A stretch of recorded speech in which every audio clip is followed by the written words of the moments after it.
IPL 2026 లో బెంగళూరు బోనీ కొట్టింది. Chinnaswamy stadium వేదికగా హైదరాబాద్ తో జరిగిన ప్రారంభ మ్యాచ్ లో 6 వికెట్ల తేడాతో royal Challengers Bengaluru grand victory కొట్టింది.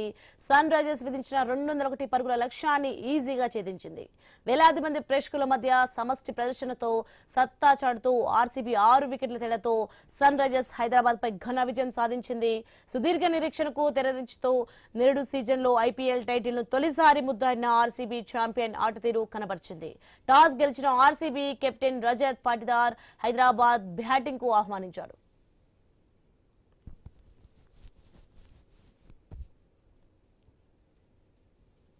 ఇక లక్ష్య ఛేదనలో ఆర్సీబీ బ్యాటర్లు ధనాధన్ బ్యాటింగ్ తో ఆకట్టుకున్నారు.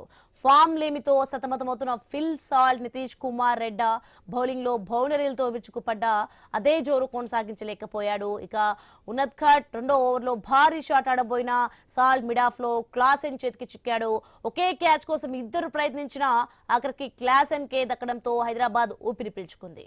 డఫీ స్థానంలో ఇంపాక్ట్ ప్లేయర్ గా వచ్చిన దేవదత్ పడిక్కల్ క్రీజ్ లోకి వచ్చి రావడంతోనే 6 తో తన ఉద్దేశం ఏంటో చెప్పకనే చెప్పాడు. దేశవాళీ సీజన్ లో సూపర్ ఫామ్ ను ఐపీఎల్ లో కొనసాగిస్తూ పడిక్కల్ అల్లవోకగా బౌండరీలు బాదడంతో score board ఊపందుకుంది.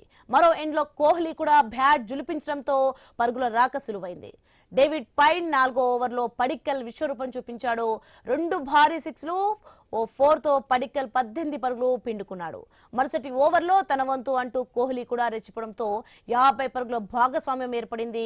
Power play ముగిసేసరికి RCB wicket కోల్పోయి 76 పరుగులు చేసింది.